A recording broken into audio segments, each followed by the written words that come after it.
Et bonsoir, bonsoir et bienvenue dans ce nouveau live de Planétéo. Je suis Théo et je vous accueille ce soir sur ma planète pour un nouveau live de lecture. Et oui, ce soir, et si on lisait Ainsi parlait Zarathustra, écrit par Friedrich Nietzsche. C'est notre troisième épisode sur cette œuvre. Nous lirons aujourd'hui le début de la deuxième partie, la première moitié a priori de la deuxième partie, pardon. Si vous voulez avoir le détail de tout cela sur la rediffusion YouTube, comme d'habitude, je vous invite à checker la barre de lecture de la vidéo ainsi que la description de la vidéo. Il s'y trouve des timecodes que vous pourrez utiliser pour passer l'introduction, passer les pauses que j'effectuerai dans ma lecture et aller directement à l'endroit qui vous intéresse. Voili voilou, les épisodes précédents, comme d'habitude, ça se passe dans l'onglet playlist de la chaîne YouTube. Vous cherchez la playlist Et si on lisait Ainsi par les Zarathustra et vous trouverez les épisodes précédents, les épisodes à venir. C'est beau, c'est bien fait, tout est parfait. Désolé pour le petit retard ce soir, c'est pas dans mes habitudes. Et puis aussi on est samedi au lieu d'être vendredi. Je sais qu'en ce moment le planning est un petit peu chamboulé, le programme part un petit peu dans tous les sens. Je vais essayer de me recaler petit à petit, mais en fait voilà, il se passe des choses dans la vie. Il se passe des choses dans la vie et les choses font que en ce moment c'est un petit peu agité et en ce moment j'ai un peu de mal à être disponible les jours habituels de stream, slash à être à l'heure pour le live. Donc voilà, j'ai fait le plus rapide possible, j'ai tout rebranché vite vite.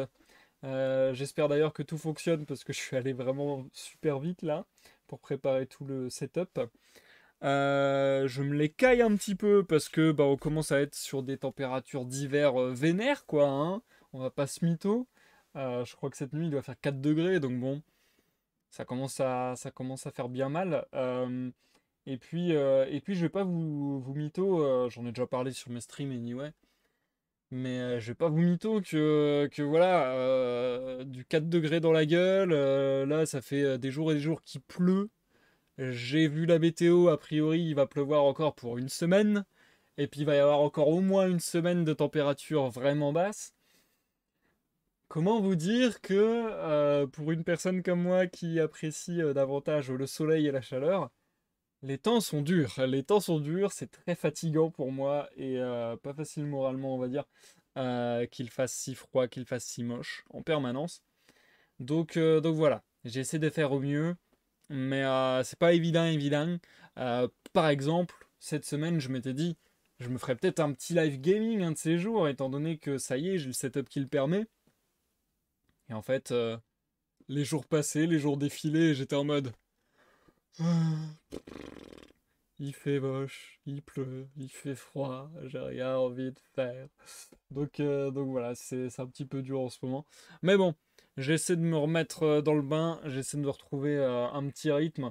Et puis à partir de la semaine prochaine, on devrait se recaler sur quelque chose d'assez classico, à savoir le mardi et vendredi, 21h, live de lecture.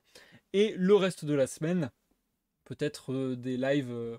À chaque fois, je dis des lives à l'ancienne, mais c'est juste parce que ça fait longtemps que j'ai pas fait de live de gaming, d'improvisation, de jeu de rôle ou que sais-je encore. Tout ce type de live est susceptible de revenir ou pas. On le découvrira ensemble et je serai le premier à le découvrir limite. Parce que vraiment, je me donne full carte blanche, full liberté. Donc voilà, j'ai hâte de voir ce que l'avenir proche nous réserve. Je suis d'ailleurs en mesure de vous dire, c'est vrai que je suis en train de penser à ça, du coup, en parlant d'avenir proche et tout. Je suis en mesure de vous dire qu'il devrait y avoir des lives jusqu'à la période de Noël à peu près. Bon, sauf s'il y a un imprévu et auquel cas je vous préviendrai en temps et en heure. Mais a priori, je vais faire ma petite pause habituelle de 2-3 semaines pendant les périodes des fêtes. Grosso modo, voilà, grosso modo pour grossir le trait, sur la chaîne Planétéo, on va dire qu'il y a une grosse pause dans les lives en été, une moins grosse pause, mais quand même assez conséquente à la période des fêtes de Noël, enfin des fêtes de fin d'année. Et puis après, le reste du temps, je suis à peu près tout le temps là. Donc voilà, vous savez à peu près à quoi vous attendre. J'ai pas encore de date précise, mais je pense que je vais organiser ça un peu comme les années précédentes, donc voilà.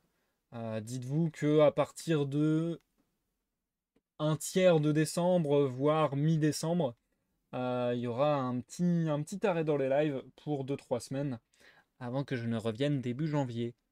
Voilà, voilà. Bien. Je pense qu'avec mon retard et puis mon introduction, on est pas mal. Est-ce que ça vous dirait qu'on se lance pas tout de suite dans la lecture par hasard? Je pense qu'on va carrément faire ça. Du coup, j'espère vraiment que tout le setup fonctionne, que tous les réglages fonctionnent, parce que j'ai jamais autant lancé un live à l'arrache, je vais pas vous mytho. Du coup, on va poursuivre. Comme je le disais la fois passée, euh, il me semble avoir lu sur Wikipédia que Ainsi par les Zarathustra est une œuvre qui a été publiée en plusieurs livres, et que en fait, ce qu'on appelle partie correspond à la base au livre.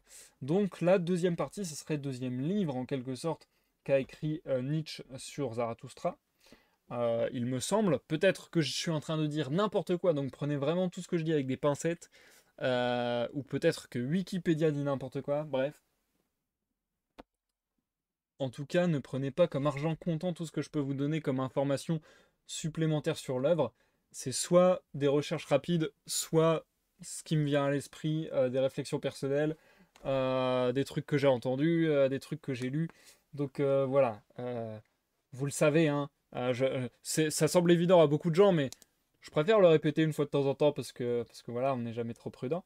Gardez votre esprit critique, tout ça, et puis je sais que mes lectures ont pas mal de succès, entre guillemets, chez des collégiens, des lycéens, des étudiants à la fac, etc., pour leurs cours, pour leurs devoirs.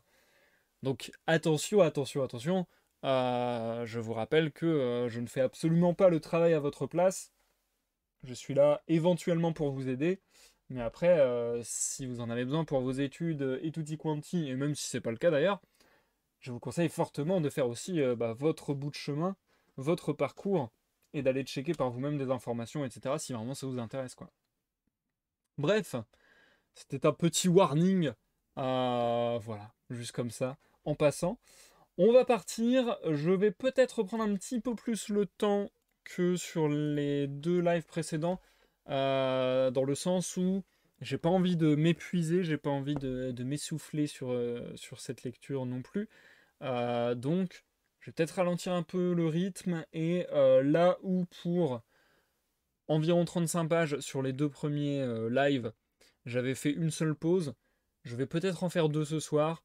Je verrai selon le moment de la lecture où je suis susceptible de m'arrêter, à quel point je suis fatigué de la gorge ou pas. Je vous invite, chers amis, à vous asseoir en ma compagnie ou à faire le ménage ou que sais-je.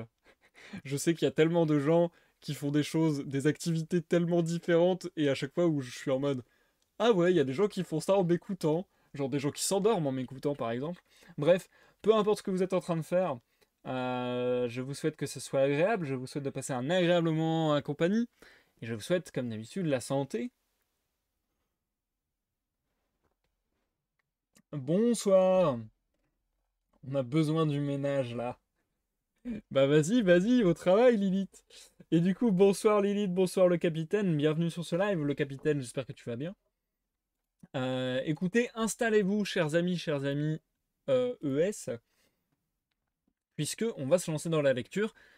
Je rappelle vite fait les règles, vu que le capitaine nous rejoint pour la première fois. Je vais entamer la lecture. Pendant ma lecture, je ne m'interromps pas du tout. C'est-à-dire que, sauf exception exceptionnelle, je ne m'interromps pas.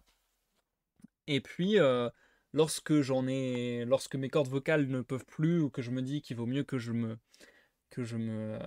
on dit? Que je me ménage, eh bien, je fais une petite pause, on discute ensemble 10 15 minutes, et puis on est reparti pour un bout de lecture, et ainsi de suite. Oh, Jumpy! Jumpy qui nous fait l'honneur d'être là dans le chat, ça fait trop plaisir. Comment tu vas, Jumpy? Ça faisait longtemps. Et merci pour le commentaire, c'est gentil. Bien, bien, bien, bien. Je vous propose qu'on se lance. Je vous relirai dans le chat d'ici une vingtaine de minutes. ou une selon que je lise 10 ou 15 pages. Ça va être à peu près ça. Bonsoir EcoFR, bienvenue, bienvenue.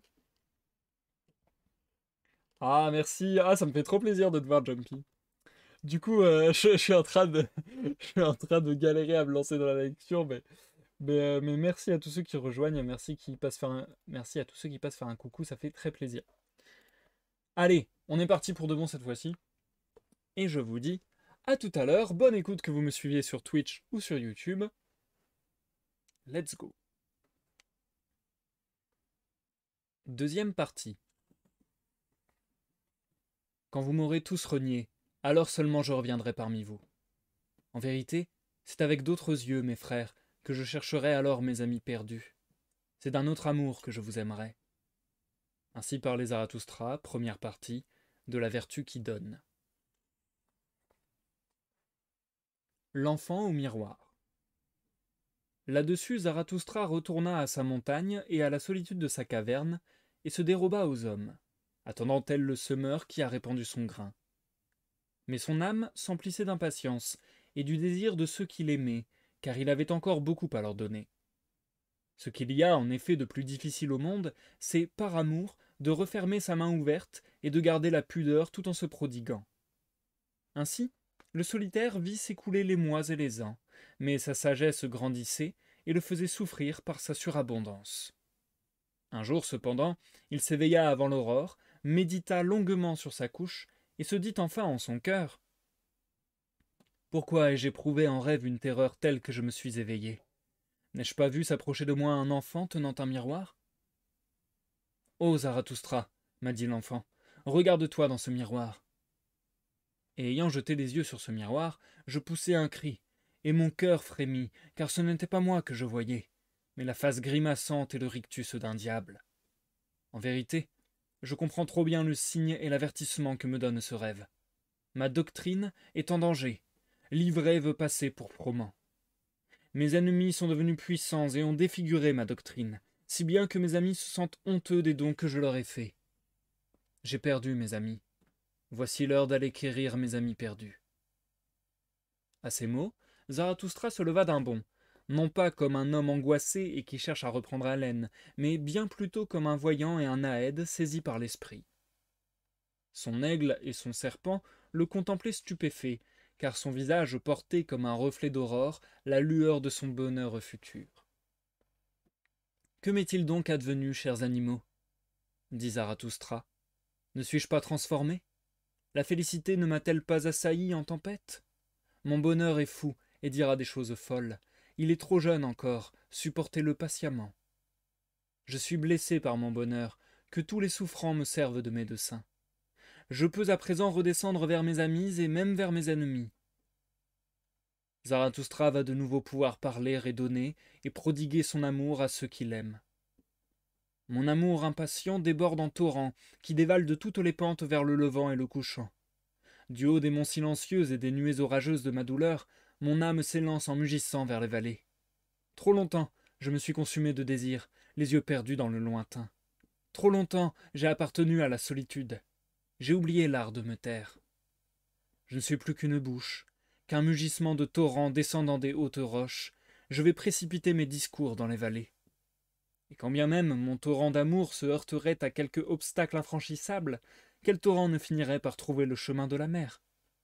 Certes, je porte en moi un lac solitaire et qui se suffit à lui-même, mais le torrent de mon amour l'entraînera vers la plaine, jusqu'à la mer.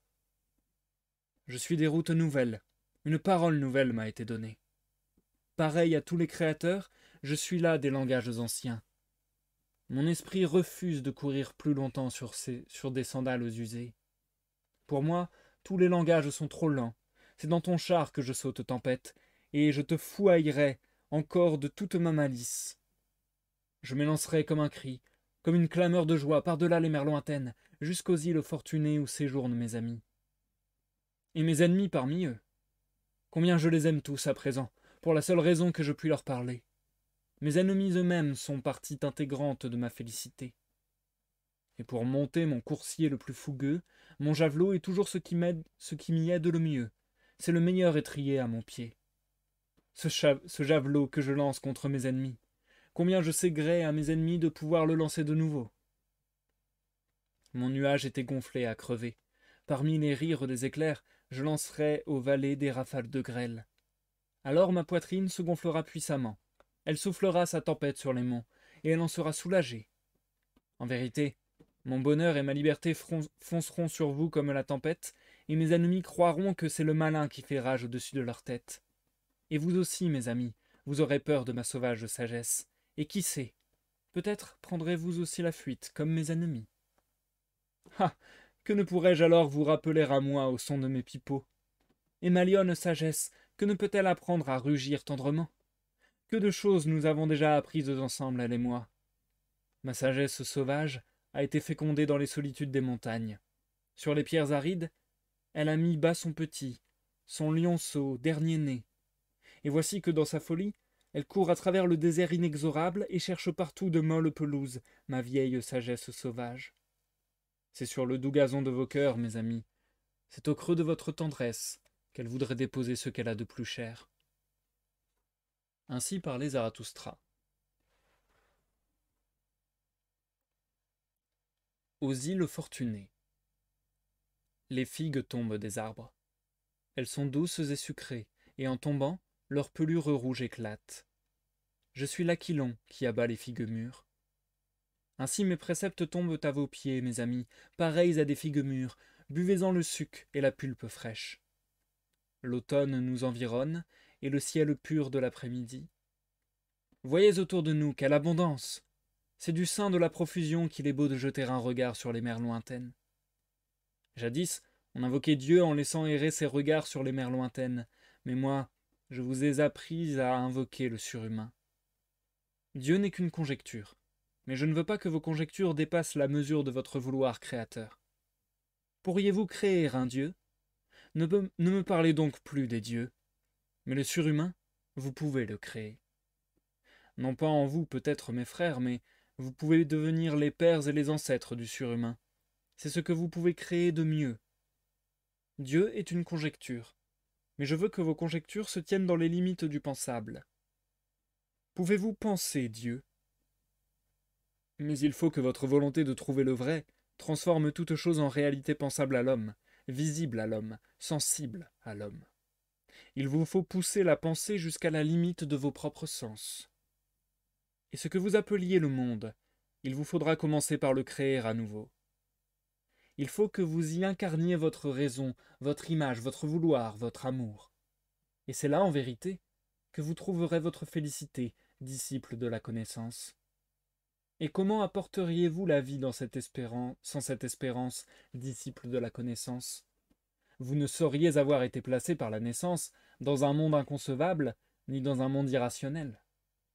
Et pour vous ouvrir tout mon cœur, mes amis, je vous dirais, s'il y avait des dieux, comment supporterais-je de n'être pas Dieu? Donc, il n'y a pas de Dieu. Voilà la conclusion que j'ai tirée, mais à son tour elle me tire à sa suite. Dieu n'est que conjecture. Mais qui pourrait épuiser tous les tourments de cette conjecture sans en mourir? Faudra-t-il prendre au Créateur sa foi, à l'aigle son vol plané dans les hauteurs qui sont siennes? Dieu est une pensée qui tord tout ce qui est droit et fait tournoyer tout ce qui est ferme. Et quoi? Le temps s'évanouirait, et les choses éphémères ne seraient que mensonges? Cette pensée donne le vertige, et le tournis au squelette humain, et la nausée à l'estomac. En vérité, une pareille conjecture est de celles qui font tourner la tête. J'appelle malignes et inhumaines toutes ces théories d'un être unique et absolu, et immuable, et satisfait, et impérissable. L'impérissable n'est que symbole, et les poètes ne mentent que trop. Mais les meilleurs symboles sont ceux qui parlent du temps et du devenir. Ils doivent être louange et justification de tout l'éphémère. Créer, voilà ce qui nous affranchit de la douleur, ce qui allège la vie. Mais pour que naisse le Créateur, il faut beaucoup de douleur et de nombreuses métamorphoses. Oui, votre vie sera riche en amères agonies, ô Créateur, et c'est ainsi que vous vous ferez les défenseurs, les avocats de tout l'éphémère. Si le Créateur doit être lui-même l'enfant qu'il s'agit de mettre au monde, il faut qu'il accepte d'être aussi la mère angésine et les douleurs de l'enfantement. En vérité, ma route m'a fait passer à travers des centaines d'âmes, des centaines de berceaux et de douloureux enfantements. J'ai passé par bien des départs, je connais le déchirement des heures dernières. Mais tel est mon vouloir créateur, mon destin. Ou, pour vous parler franc, tel est le destin que m'impose mon vouloir. Tout l'être sensible souffre en moi de se sentir prisonnier. Mais toujours, mon vouloir intervient pour m'affranchir et me donner la joie. Vouloir et délivrance, telle est la vraie conception du vouloir et de la liberté. Voilà l'enseignement de Zarathustra. Ne plus vouloir, ne plus juger, ne plus créer, oh, puisse cette grande lassitude me demeurer toujours étrangère. Dans la recherche de la connaissance, je n'éprouve jamais que le plaisir de ma volonté, occupée à engendrer, à grandir. Et si ma connaissance conserve en moi son innocence, c'est parce qu'elle garde toujours la volonté d'être féconde.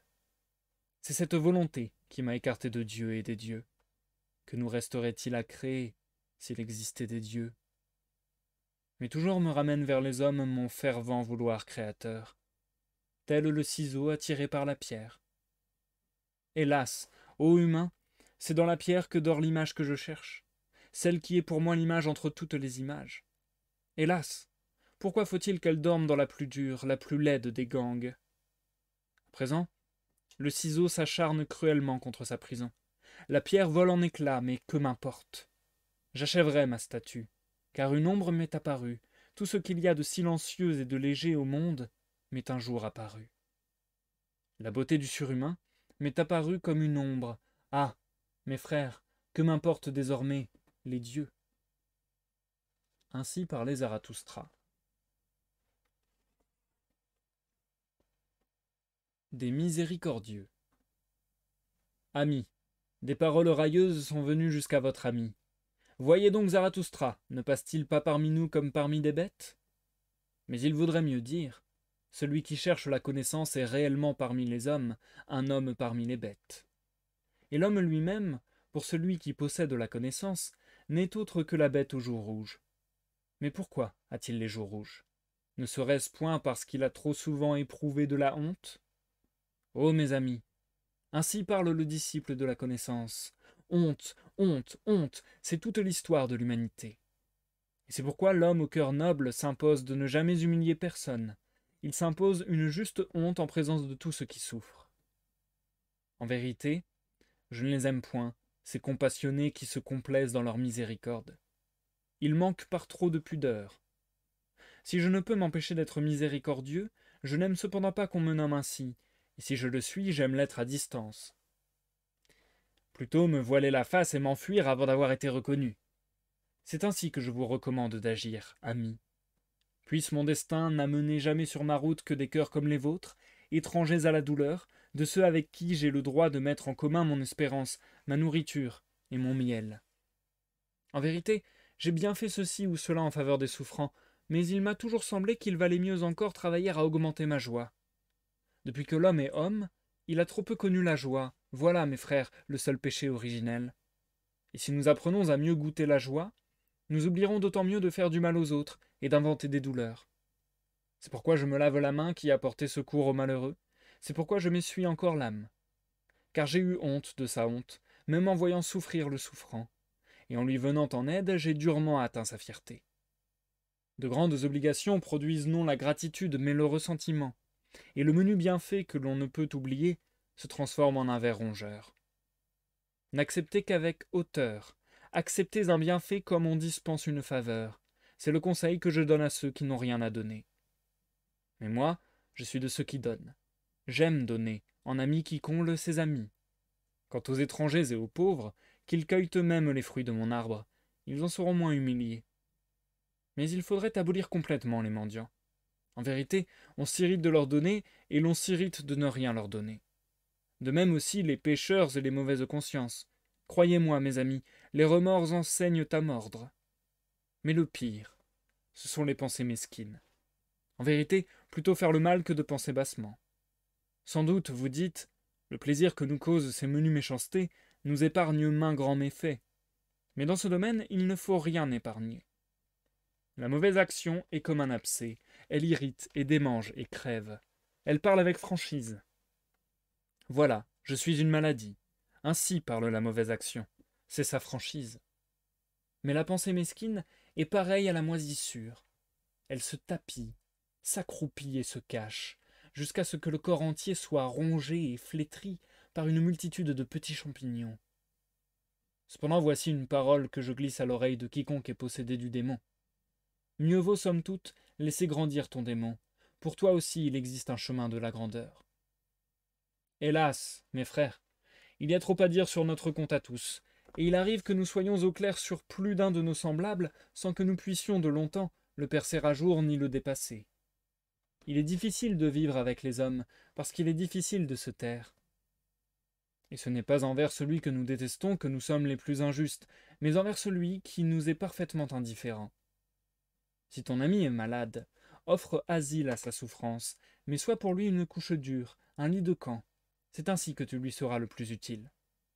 Et si ton ami te fait du mal, dis-lui « Je te pardonne le mal que tu m'as fait, mais le mal que tu t'es fait à toi-même, comment pourrais-je te le pardonner ?» Ainsi parle tout grand amour. Il surmonte jusqu'au pardon, jusqu'à la pitié. Il faut tenir son cœur en bride, car si on lui lâchait les rênes, il aurait tôt fait de vous faire perdre la tête. Hélas, où commettons de plus grandes folies que chez les miséricordieux? Et y a-t-il au monde plus grande cause de souffrance que les folies des miséricordieux? Malheur à tous ceux qui aiment, s'ils n'ont pas une âme d'où ils puissent dominer leur pitié même. Le diable un jour me parla ainsi.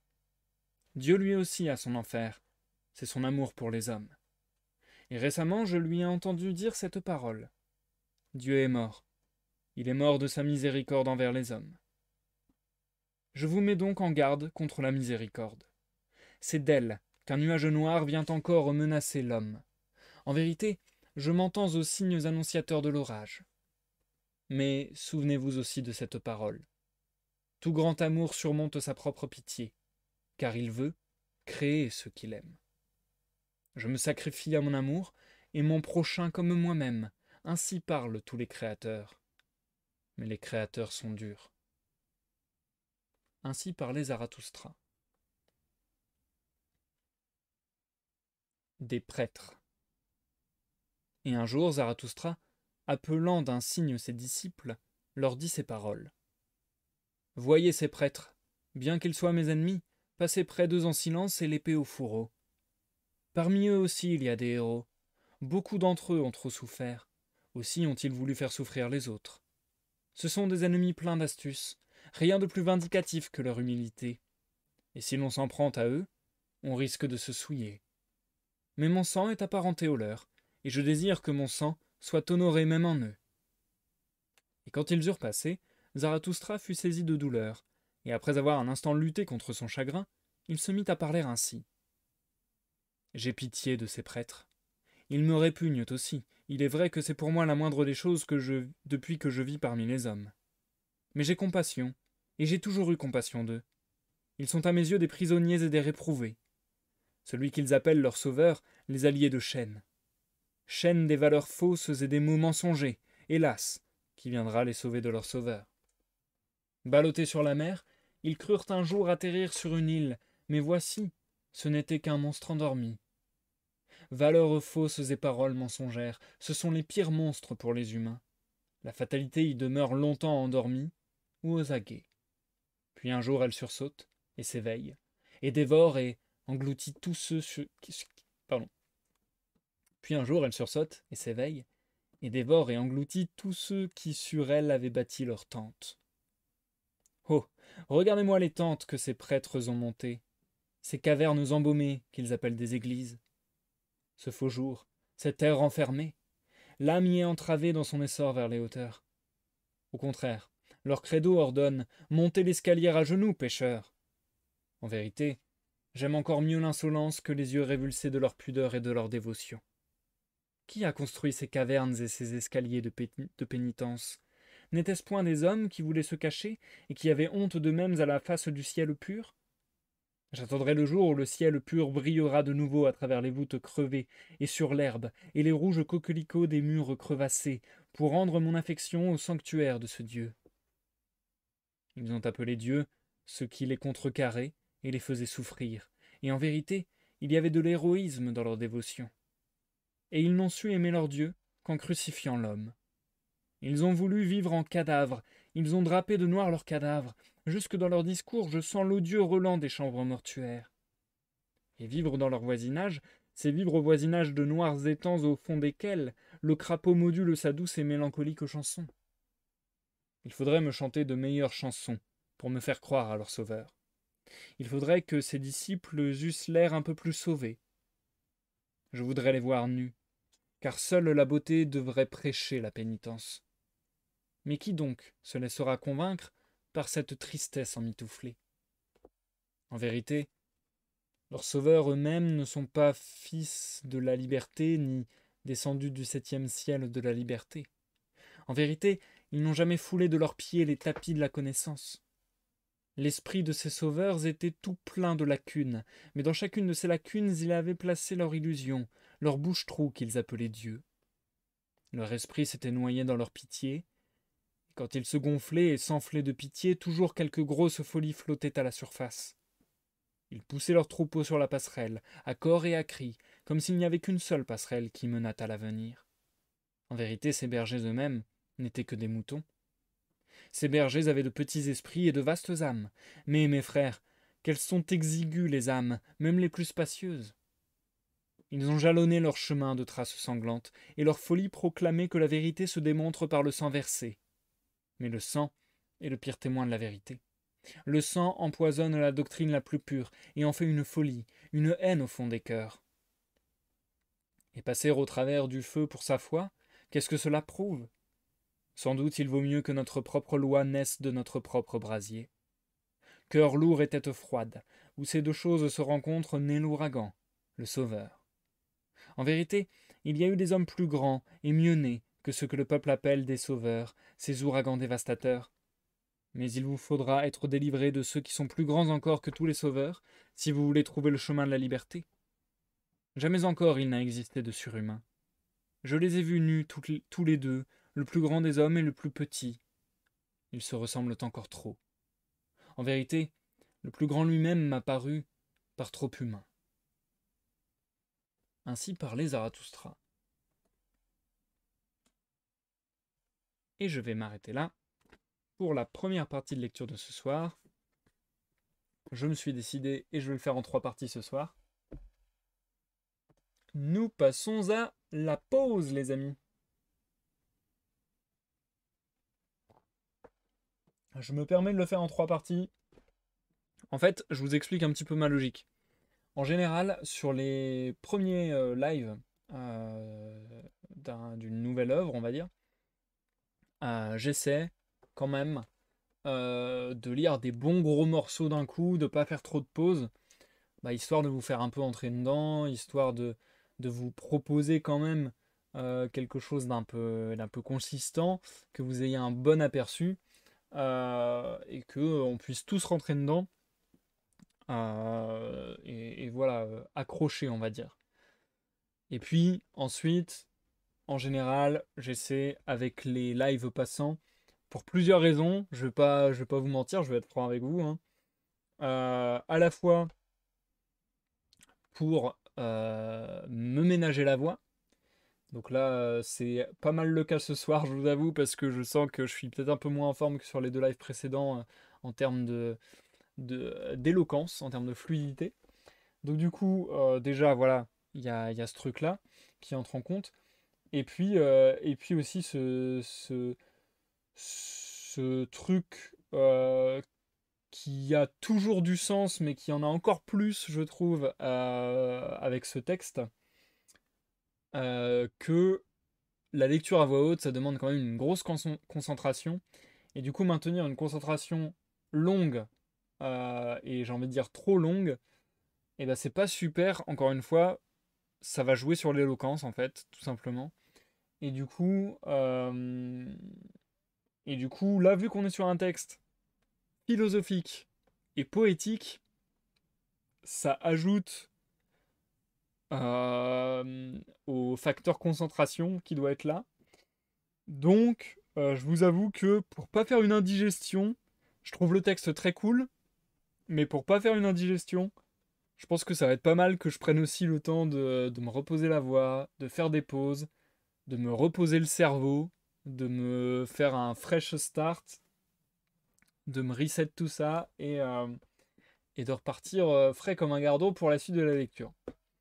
Parce que oui, en effet, je trouve que c'est quand même un peu mastoc. On m'avait prévenu qu'Ainsi parlait Zarathustra, et notamment que Nietzsche, globalement, en fait, c'était un peu costaud. On m'a pas menti. Euh, En fait, le truc, c'est que, vous savez, je vous ai dit souvent dans les lives précédents que ce que j'aimais bien faire avec la poésie et la philosophie, c'était de picorer de ci, de là, et de prendre ce qui m'intéressait, de prendre ce qui m'intriguait, et ainsi de suite. Là, c'est vrai que je trouve ça un peu difficile parfois, dans le sens où Nietzsche enchaîne. Genre, il enchaîne et, comment dire, parfois il y a quelques répétitions, mais j'ai l'impression que globalement, il aime bien aller à l'essentiel, et il aime bien avoir un discours, on va dire, efficace, dans le sens, à l'économie, quoi. J'ai l'impression que voilà, il va pas s'épandre à l'infini, il va pas se répéter, redire la même idée d'une manière un peu différente, se paraphraser, etc. Non. Lui pour lui, j'ai l'impression qu'il y a un peu. En tout cas, c'est ce que laisse aussi peut-être transparaître l'attitude de Zarathustra ou du narrateur, avec ce côté un petit peu sûr de lui, etc. Mais voilà, il y a un peu ce truc de euh, le, le cheminement pour l'auteur a l'air clair, et du coup, si tu t'accroches pas, bah tant pis, moi j'ai mon raisonnement et je continue. Donc voilà, il y a vraiment ce truc de une idée en entraîne une autre, une idée en entraîne une autre, et pour lui tout semble très logique, et il n'y a pas besoin de beaucoup le justifier, je dirais. Donc du coup, voilà, ça avance, ça avance, ça avance. Et du coup, bah, je vais pas vous mentir, je trouve que c'est parfois difficile si tu loupes un wagon ou deux, c'est difficile de rester accroché et de réussir à, à, à redoubler d'efforts pour rattraper le train avec nos rames. Parce que bon, rattraper un train quand on est dans une barque, c'est compliqué. Donc ouais, non, franchement, c'est pas évident. Euh, je trouve qu'on comprend globalement les grandes thématiques qui sont abordées. Mais en fait, je pense que euh, il est tellement dans une économie de mots, et tellement dans une logique implacable et minutieuse et précise et hyper logique pour lui, que si on veut réussir à suivre sa logique, faut qu'on prenne le temps de se poser, qu'on planche un petit peu ses phrases, qu'on voit bien précisément son développement, son dénouement, le, on va dire le déroulé de ses idées. Donc voilà, c'est sûr que c'est pas évident à digérer. C'est pas évident à digérer. Ça reste sympathique. Même sans s'attarder, on arrive à comprendre les grandes thématiques qui sont abordées, je trouve. Mais, euh, mais si on voulait vraiment avoir une lecture, comment dire, euh, j'allais dire dont on retire quelque chose, mais c'est pas vrai, parce que la lecture, on en tire quelque chose de toute manière. Mais si on voulait en avoir une lecture très attentive, il nous faudrait le temps. Il nous faudrait le temps de décoder un petit peu, quoi, je trouve. Donc voilà, pour le moment, je reste toujours sur ce sur cet avis. Je sais pas si on peut dire un avis mitigé, mais dans le sens où je trouve l'œuvre très sympa, mais à la fois, il y a des choses qui me parlent pas beaucoup. Et là, ça va être purement de l'ordre personnel. Ça va purement être, entre guillemets, philosophiquement. Je suis pas, je suis pas très proche de certaines de ces idées. Il y en a d'autres qui me parlent un peu plus. Et puis après, en termes de littérature, pour le coup, je trouve ça hyper intéressant. En termes de lecture, je trouve ça hyper agréable. Donc voilà, il Il y a un peu un condensé, un mix de différentes émotions, de différents sentiments sur cette lecture. Euh, Au total, de toute manière, je suis très content de découvrir parce que je suis toujours curieux de découvrir des choses nouvelles et là, la forme est assez particulière du coup.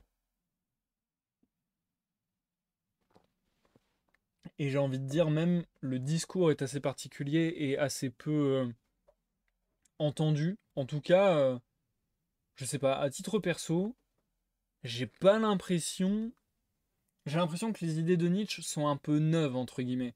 Alors, je sais plus de quelle époque il nous date, le cher Nietzsche.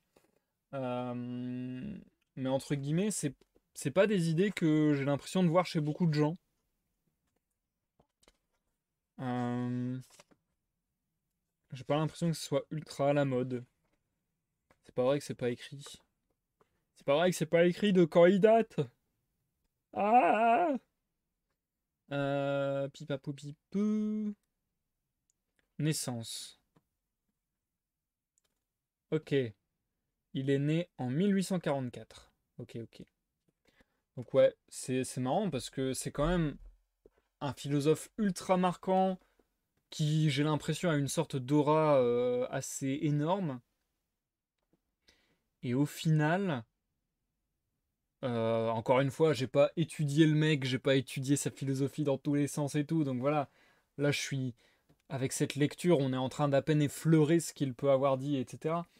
Mais là, de ce que j'en lis, j'ai l'impression qu'il a des idées assez, pas envie de dire radicales, des idées assez à la marge, en cela que j'ai pas l'impression que ce soit des idées qui aient beaucoup été reprises par beaucoup de personnes.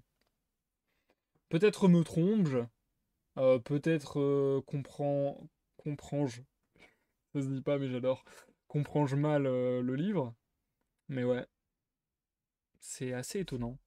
C'est assez étonnant. Mais bref, comme je disais, je suis toujours très très content de découvrir des choses qui me sont complètement étrangères. Parce que dans tous les cas, que ce soit à mon goût ou non, je trouve ça hyper intéressant en termes d'expérience, quoi. De se confronter à des choses nouvelles et tout. Et de voir un petit peu ce qui se fait ailleurs. Bien, j'ai déjà pas mal parlé sur cette pause, et puis je vois que le temps défile, je vois qu'il est déjà assez tard. J'ai peur que ce live dure un peu longtemps. On a encore une vingtaine de pages à lire, donc je vous propose de se remettre en selle sans plus de cérémonie. Je vous souhaite encore une excellente écoute, que vous me regardiez en live sur Twitch ou en rediffusion sur YouTube. Allez, allez, on est reparti dans quelques minutes pour la dernière pause de ce soir. Deuxième partie, suite. Des vertueux. C'est à grand renfort de tonnerres et de célestes pyrotechnies qu'il faut parler aux sens engourdis et endormis. Mais la beauté par la voix basse. Elle ne pénètre que dans les âmes les plus éveillées. Mon bouclier, aujourd'hui, a frémi doucement et m'a souri. C'était le rire sacré, le frémissement sacré de la beauté. C'est de vous, homme vertueux, que riait aujourd'hui ma beauté. Et j'entendis sa voix me dire: Ils veulent par surcroît être payés. Vous voulez par surcroît être payé, homme vertueux. Vous voulez une récompense pour votre vertu, et le ciel en échange de la terre, et l'éternité en échange du jour présent. Et maintenant, vous me reprochez d'enseigner qu'il n'y a pas de céleste distributeur de récompenses et de rétributions. Et en vérité, je n'enseigne même pas que la vertu soit à elle-même sa propre récompense. Hélas, c'est là mon deuil. Jusque dans le tréfonds des choses, on a enfoncé le mensonge de la récompense et du châtiment, et jusqu'au fond de vos âmes aussi, ô vertueux. Mais ma parole, pareille à la hure du sanglier, retournera le sol de vos âmes. Je serai pour vous un soc de charrue. Il faudra ramener au jour tous les mystères de vos âmes. C'est quand vous aurez été labourés jusqu'au fond et émiettés à la face du soleil que votre mensonge pourra être démêlé de votre vérité. Car votre vérité, la voici. Vous êtes trop propre pour la fange de ces mots. Vengeance, châtiment, récompense, rétribution. Vous aimez votre vertu comme la mère aime son enfant. Mais a-t-on jamais entendu dire qu'une mère voulut être payée pour sa tendresse? C'est votre soi le plus cher que votre vertu. Vous aspirez au cycle des métamorphoses. Tout cycle tourne et s'enroule sur soi pour revenir finalement à soi. Et tout ce qu'accomplit votre vertu est semblable à une étoile déjà éteinte dont la lumière est encore en août et en migration. Jusqu'à quand voyagera-t-elle encore? De même, la lumière de votre vertu se propage encore après que l'acte est accompli. L'œuvre aura beau être oubliée et morte, son rayon lumineux continuera à vivre et à parcourir l'espace. Que votre vertu soit votre soi lui-même, et non un corps étranger, un épiderme, une draperie. Que ce soit la vérité profonde de vos âmes, ô vertueux. Mais il en est d'autres, il est vrai, pour qui la vertu consiste à se tordre sous les coups de cravache, et vous n'avez que trop prêté l'oreille à leurs hurlements.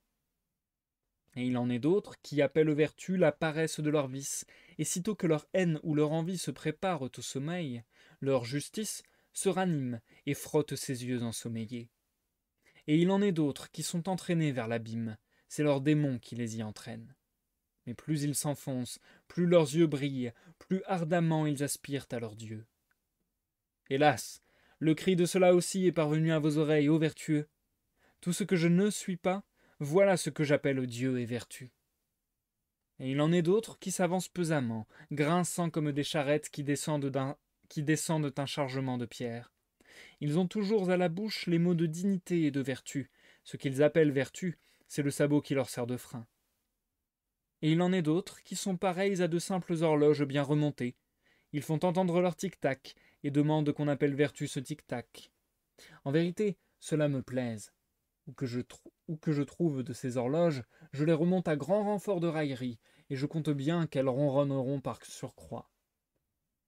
Et d'autres sont fiers de leur parcelle de justice, et commettent en son nom tous les abus, si bien que le monde est submergé sous leur injustice.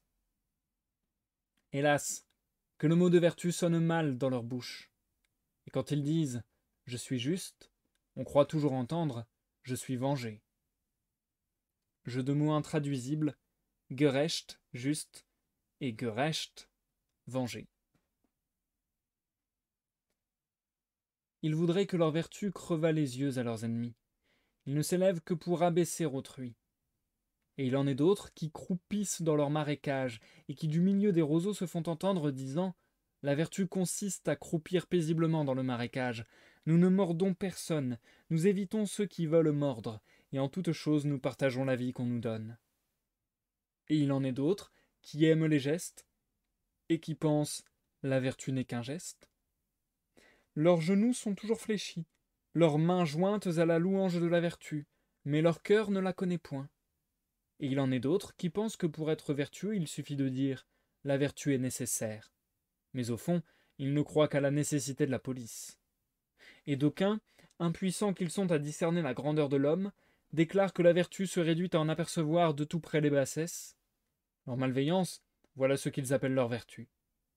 Et d'aucuns désirent être édifiés et redressés, c'est ce qu'ils appellent la vertu. Et d'autres demandent à être bouleversés, c'est ce qu'ils appellent leur vertu. Ainsi, presque tous pensent avoir part à la vertu, ou à tout le moins se croient connaisseurs en matière de bien et de mal.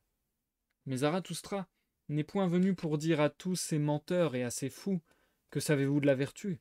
Que pourriez-vous savoir de la vertu ?»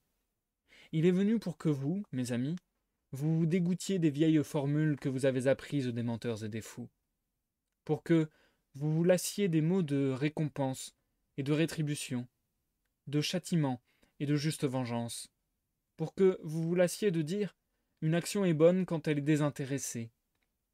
Ah, mes amis, quand vous vous mettrez tout entier dans votre acte, comme la mère se met toute dans son enfant, je dirais que c'est là votre mot de vertu. À la vérité, je vous ai ravi des mots par centaines, et les hochets favoris de votre vertu, et voici que vous me boudez comme des enfants boudeurs. Ils jouaient au bord de la mer, et voici que la vague est venue, et a emporté leurs jouets, et maintenant ils pleurent. Mais la même vague leur apportera de nouveaux jouets, et répandra à leurs pieds de nouveaux coquillages bariolés. Ils se consoleront, et tout comme eux, vous aurez vous aussi, mes amis, des consolations et de nouveaux coquillages bariolés. Ainsi parlait Zarathustra. De la canaille. La vie est une source de joie, Mais où vient boire la canaille? Toutes les sources sont empoisonnées. J'aime tout ce qui est pur, mais je n'aime point voir les gueules grimaçantes ni la soif des impurs. Ils ont jeté leurs regards au fond du puits. À présent, le puits reflète leur répugnant sourire.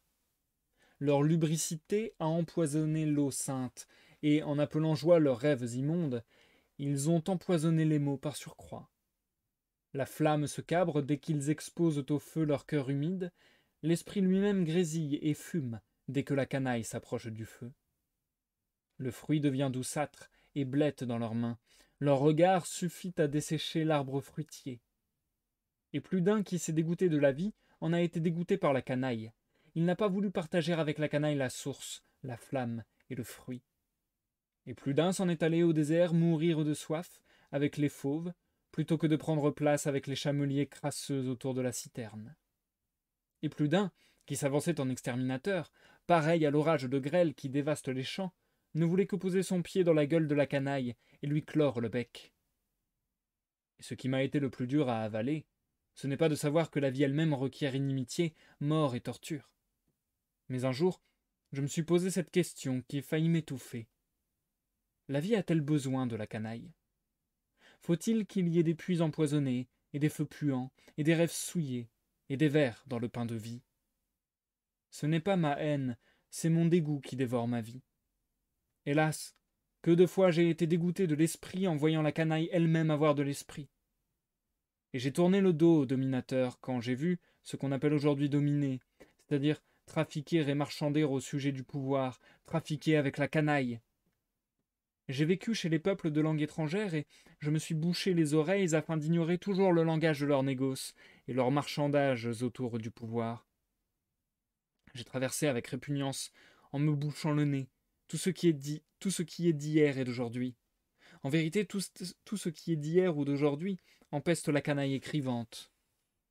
Longtemps, j'ai vécu en infirme, aveugle, sourd et muet, plutôt que de vivre avec la canaille des puissants, des écrivassiers et des débauchés.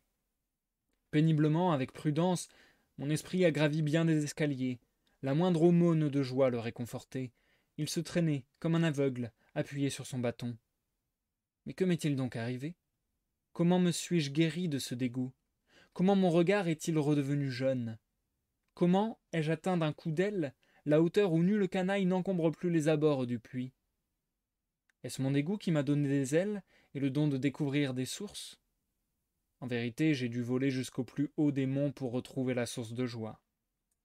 Oh, je l'ai retrouvée, mes frères. Ici, au plus haut des monts, jaillit pour moi la source de joie. Et il y a une vie à laquelle la canaille n'a jamais trempé ses lèvres. Tu jaillis presque avec trop de violence, source de joie, et souvent tu vis de la coupe en voulant la remplir. Il faudra que j'apprenne à t'approcher avec plus de prudence. Mon cœur s'élance encore trop fougueusement à ta rencontre. Mon cœur où flambe l'été, mon bref été ardent, mélancolique, ivre de joie. Combien ce cœur d'été aspire à ta fraîcheur. Dissiper la tristesse hésitante de mon printemps, envoler la malice de mes flocons de neige en juin. Je ne suis plus qu'été et plein midi d'été. Été sur les cimes, source fraîche, silence bienheureux. Ô mes amis, venez, et le silence se gonflera d'une félicité plus grande encore. Car c'est ici notre cime et notre patrie. Nous sommes trop hauts ici, la pente est trop abrupte pour les impurs et pour leur soif. Plongez vos regards purs au fond de ma fontaine de joie, amis. Comment serait-elle troublée? Elle vous sourira de toute sa pureté. Sur l'arbre de l'avenir, nous bâtirons notre nid. Les aigles nous apporteront la pâture, ô solitaire. En vérité, les impurs n'auront aucune part à cette pâture. Ils croiraient manger du feu et se brûler la gueule. En vérité, nous n'offrons pas ici d'asile aux impurs. À leur corps comme à leurs esprits, notre bonheur ferait l'effet d'une caverne de glace. Car nous vivons bien haut au-dessus d'eux, comme les grands vents au voisinage des aigles, des neiges et du soleil. Ainsi vivent les grands vents. Et pareil au vent, je soufflerai sur eux, et mon esprit coupera le souffle leur. C'est là mon avenir. En vérité, Zarathustra souffle comme un grand vent qui balaie tous les bas-fonds. Et voici le conseil qu'il donne à ses ennemis et autres tousseurs et cracheurs. Gardez-vous de cracher contre le vent. Ainsi parlait Zarathustra. Des tarentules.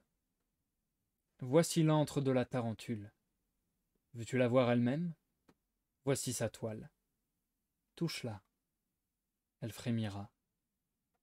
La voici qui s'empresse. Sois la bienvenue, tarentule. Tu portes sur ton dos ton triangle noir et ta marque, et je sais aussi ce qu'il y a dans ton cœur. La vengeance habite en ton cœur. Ta morsure produit une croûte noirâtre. Le venin de ta vengeance fait tournoyer les âmes. Je vous parlerai donc en parabole, vous qui donnez le vertige aux âmes, prédicateurs d'égalité. Vous n'êtes que des tarentules, la rancune cachée vous habite. Mais je finirai bien par découvrir vos cachettes, aussi je vous risonnais de mon rire des hautes cimes. Aussi je déchire votre toile, pour que la fureur vous fasse sortir de vos cavernes de mensonges, et fasse jaillir aussitôt vos paroles de justice. Car délivrer l'homme de toute pensée de vengeance, c'est pour moi le pont qui mène aux plus hauts espoirs, et l'arc-en-ciel qui succède aux longs orages. Mais tout autre est la volonté des tarentules. Ce que nous appelons la justice, c'est de remplir le monde des tempêtes de notre vengeance. Voilà ce qu'elles se disent l'une à l'autre. Nous entendons nous venger et injurier tous ceux qui ne nous sont point semblables. Voilà ce que se jurent les tarentules dans leur cœur. Et, volonté d'égalité, voilà désormais le nom qu'on donnera à la vertu. Nous poursuivrons de nos cris tous ceux qui détiennent la puissance. C'est ainsi, prédicateurs d'égalité, que la folie tyrannique de l'impuissance réclame à grands cris l'égalité. Vos plus secrets désirs de tyrans se déguisent ainsi sous des noms vertueux. Vanité acrimonieuse, jalousie contenue, peut-être vanité et jalousie ancestrale. Voilà ce qui jaillit de vous comme une flamme et comme une folie de vengeance. Ce que le Père a refoulé en lui, le Fils l'exprime en paroles, et souvent le Fils m'a trahi le secret du Père.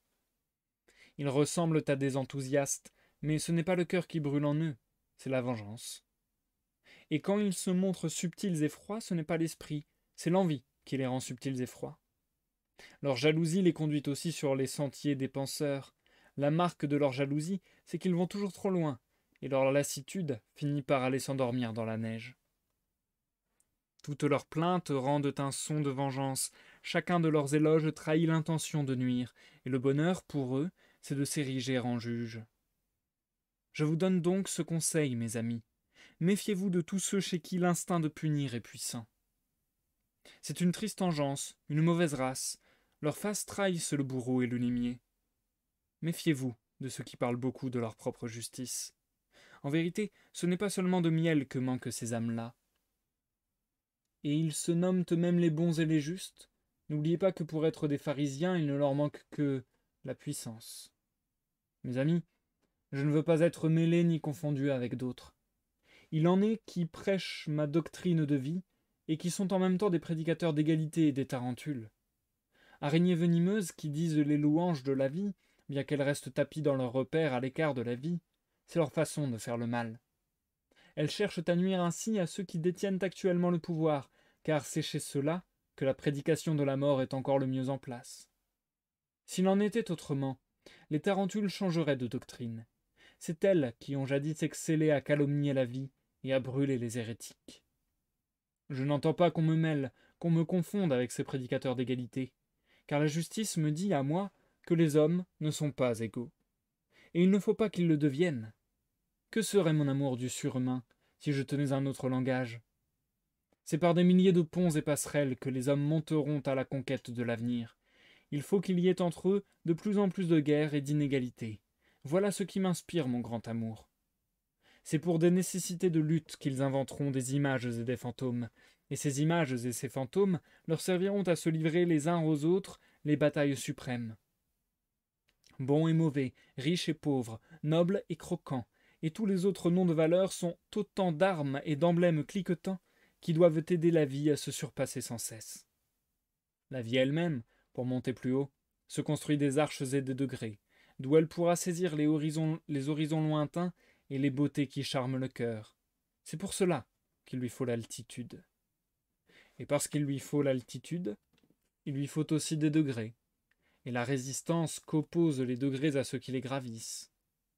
La vie veut s'élever, et en s'élevant se surmonter.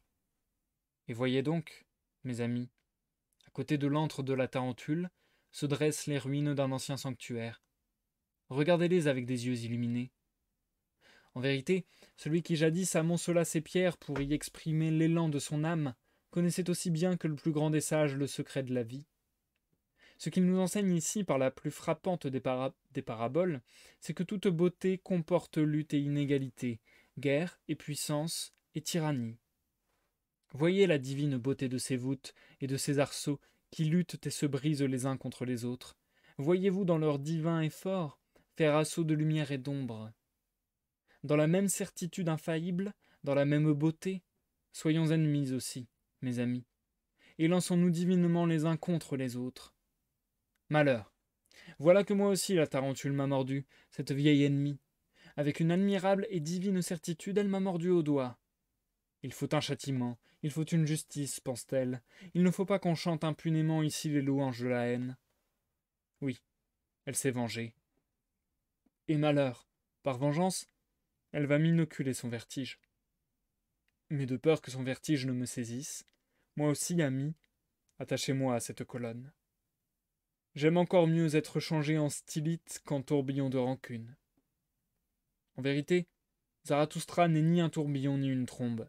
Et s'il est vrai qu'il soit danseur, du moins, ne danse-t-il pas la tarentelle. Ainsi parlait Zarathustra. Et je m'arrête là pour le moment. Nous marquons une courte pause, encore une fois.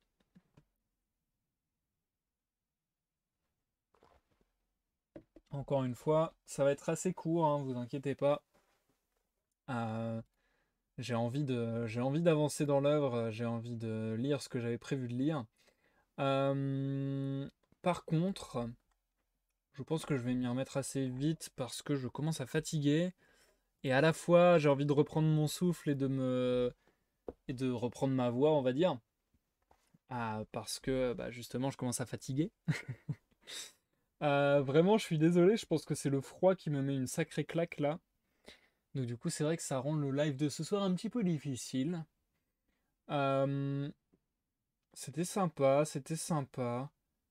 Il y a beaucoup de textes en rapport à la religion, et après le truc c'est que il y a beaucoup de textes aussi, de chapitres, on va dire, euh, en rapport à des thèmes tellement variés, j'ai l'impression que d'un à l'autre, on peut vraiment parfois avoir une suite logique, et parfois pas du tout, que ça passe totalement du coq à l'âne. Et puis, même s'il y a une logique globale, je dirais, c'est vrai que parfois c'est difficile de voir les rapports entre les chants. Je sais pas si c'est vraiment voulu qu'il y en ait ou non, d'ailleurs. Euh, mais du coup, c'est vrai que presque à chaque nouveau poème, il faut qu'on rattache à ce qui est en train d'être dit. Je trouve ça vraiment pas évident. Euh, Encore une fois, c'est peut-être le fait que ce soir je sois un petit peu fatigué, un petit peu, ouais, j'ai envie de dire fatigué par le froid. Donc du coup, on va dire engourdi cérébralement. Que du coup, peut-être j'ai un peu plus de mal aussi, mais c'est vrai que je trouve ça vraiment pas évident quand même. Surtout qu'on est souvent sur des thèmes vachement généraux, je trouve. En fait, vu qu'on est sur des thèmes très très généraux, avec des exemples sous forme de paraboles, comme il aime à le dire autant, vu que voilà, on est tout le temps dans l'image, on est tout le temps dans la métaphore, dans ce genre de choses qui sont censées être des figures de style qui nous permettent de mieux saisir et de faire une meilleure compréhension d'une idée, en grande majorité, je dirais. Euh, Bah là, j'ai l'impression que c'est pas tellement le cas, parce qu'en fait, on est sur des valeurs. C'est ça en fait. On parle tellement de choses, pas hypothétiques, mais on parle tellement de choses abstraites, un peu dans l'air, que c'est difficile de fixer, je trouve, très précisément le discours et de comprendre très précisément ce que pense l'auteur d'un sujet ou d'un autre.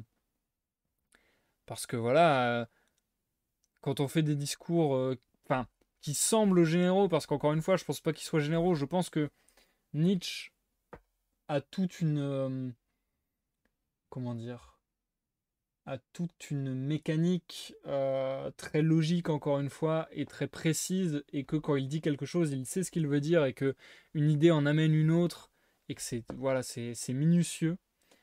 Donc je pense que clairement il a écrit son texte de manière très minutieuse, très presque mathématique, j'ai envie de dire.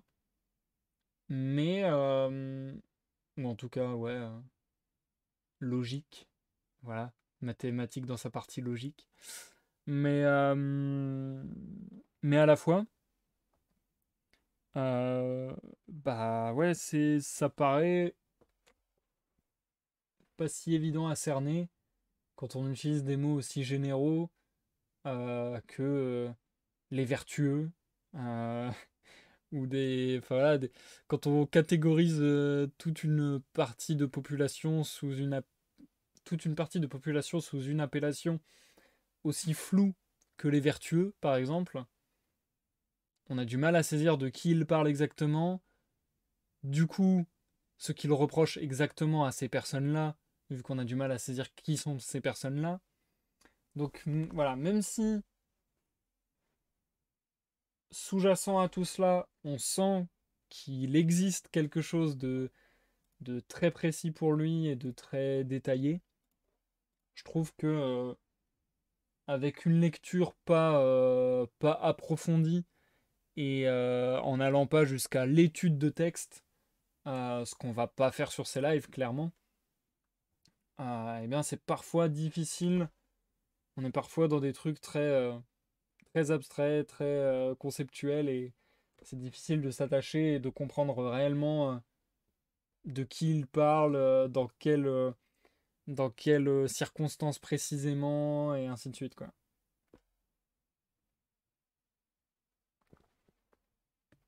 Enfin bref, n'hésitez pas d'ailleurs, si vous avez un ressenti différent, ça m'intéresse vachement.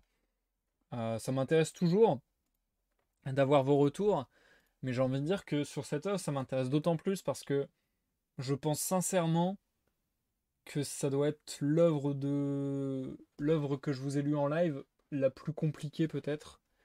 J'allais dire l'œuvre de philosophie ou l'œuvre poétique, mais en fait, que ce soit philosophie, poésie ou n'importe quel autre genre que j'ai pu vous lire, je pense qu'on est sur l'œuvre la plus costaud, la plus costaude.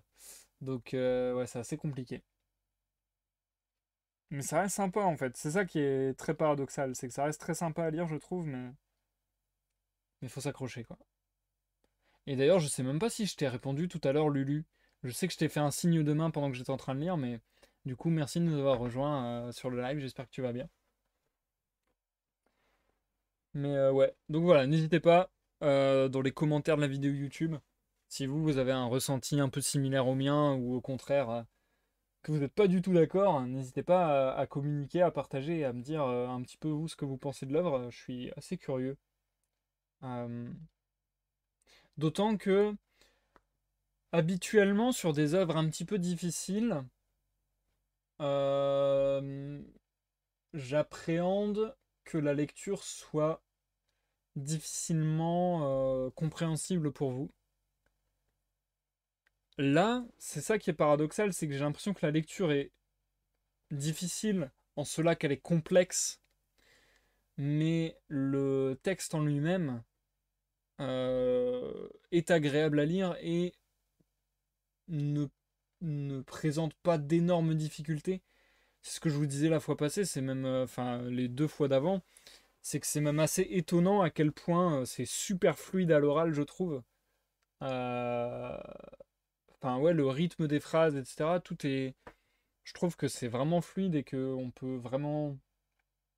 Enfin, j'ai pas l'impression d'éprouver des énormes difficultés à faire la lecture de cette œuvre comme j'ai pu le faire dans d'autres.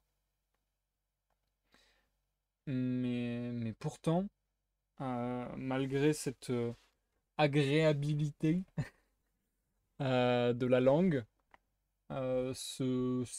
cette espèce de confort que je ressens à la lecture et tout, c'est ouais, c'est lourd. Enfin, c'est lourd. C'est costaud, j'arrive pas à trouver de synonyme, ça m'énerve, mais voilà, c'est très complexe, c'est très complet et c'est très fourni, voilà. Il y a beaucoup de choses. Il nous plonge directement dans son univers. Ouais, on peut le voir comme ça. Et en même temps, ça, encore une fois, ça va complètement avec ce qu'on a déjà dit plusieurs fois, le sous-titre de l'œuvre, qui disait que c'était à la fois un texte pour tout le monde et pour personne, il me semble. Donc ouais, ça y va complètement. C'est presque, c'est pas fait pour être lu et c'est fait pour être lu par, enfin, c'est pas fait pour être lu et c'est fait pour être compris ou utile ou je sais pas vraiment quel mot mettre ici par tous quoi. Donc c'est ça c'est ouais, il y a une sorte de d'ambivalence comme ça qui est très étonnante. Bon allez, ça sert à rien que je prenne un temps considérable pour vous dire que, bah, grosso modo, c'est un peu flou. Euh, on va se relancer. Je vous propose qu'on se relance dans la lecture. J'en ai pour. Je devais m'arrêter là. Ah! Ah merde! J'ai mal fait ma découpe? Attendez. Attendez. J'ai mal réfléchi ma découpe. Alors, ça fait 195. Donc si je finis en 100, là, ça ferait 30 pages. Donc si je finis là, ouais, ça serait mieux que je finisse là. Si je finis en 162, ça fait qu'il nous restera 33 pages. C'est pas mal. Ça nous fera 3 fois 11 pages. C'est pas mal. Bon, je vais voir selon mon niveau de fatigue, mais je vais vous lire jusqu'à la page 158 ou 162 pour ce soir. On va faire ça. Ah oui, si, je me rappelle que j'avais dit que je lirais ce chant-là. Voilà, bon bah je vais faire ça du coup. Ok, on est parti jusqu'à la page 162. Ça vous parle pas du tout, désolé, mais il fallait que je me remette d'aplomb. Ok. Bonne écoute à tous, que vous me regardiez en live sur Twitch ou en rediffusion sur YouTube. C'est la dernière fois que je vous dis ça pour ce soir. Et on se retrouve dans quelques minutes pour l'outro du live. À tout à l'heure.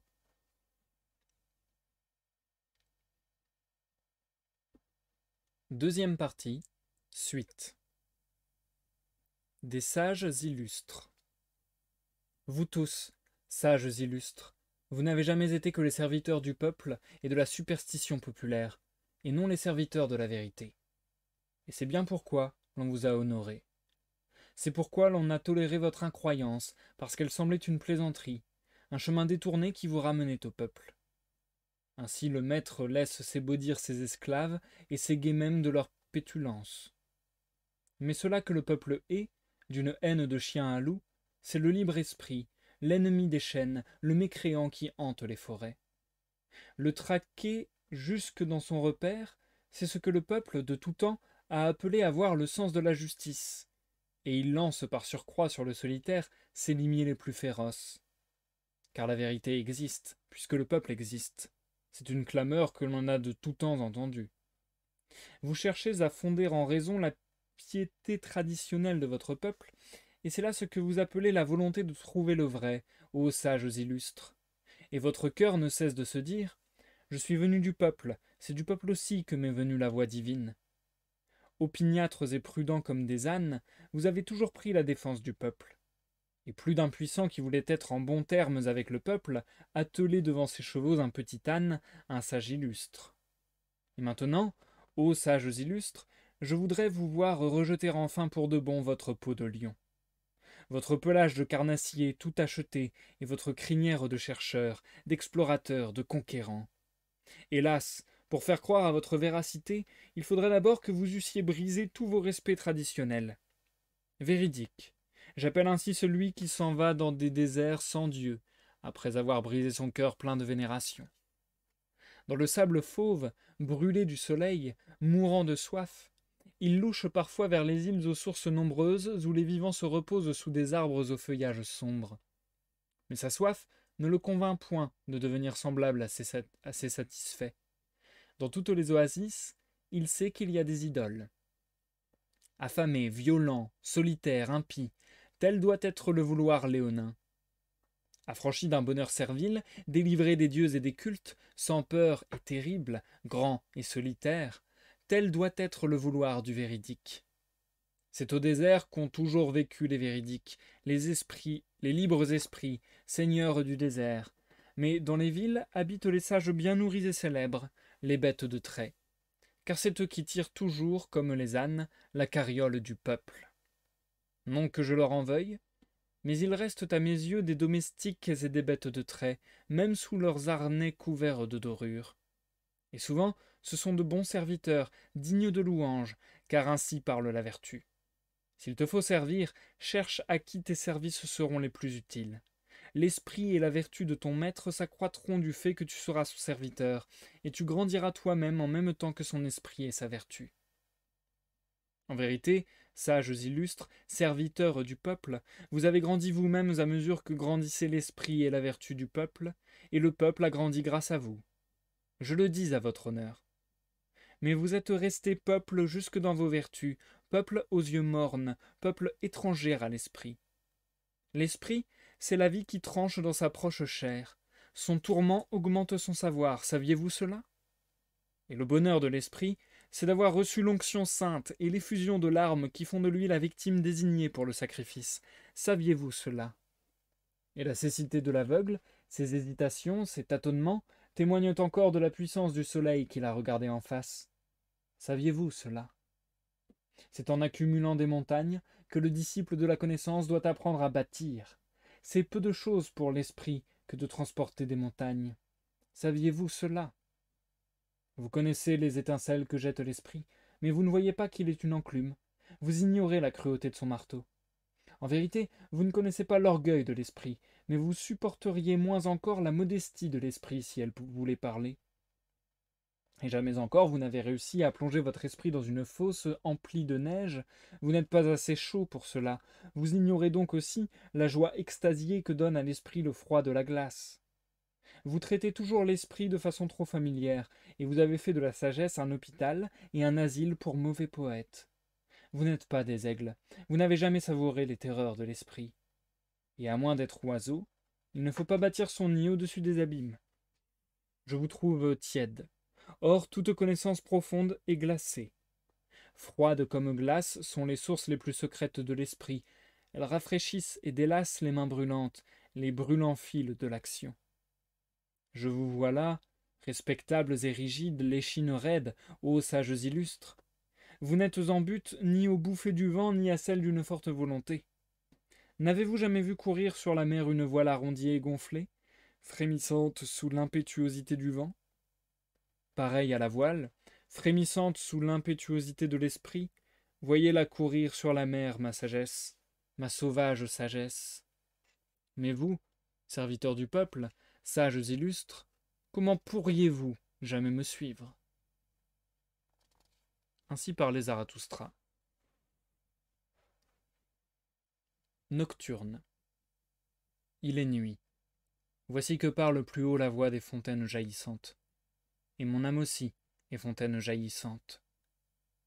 Il est nuit. Voici que s'éveillent tous les chants des amoureux, et mon âme aussi est un chant d'amoureux. Une soif est en moi, inassouvie, insatiable, qui cherche à élever la voix. Un désir d'amour est en moi, un désir qui parle lui-même le langage de l'amour. Je suis lumière. Hélas, que ne suis-je ténèbres? Mais ma solitude, c'est d'être ceint de lumière. Ah, que ne suis-je ombre et ténèbres, comme je me désaltérerais au sein de la lumière.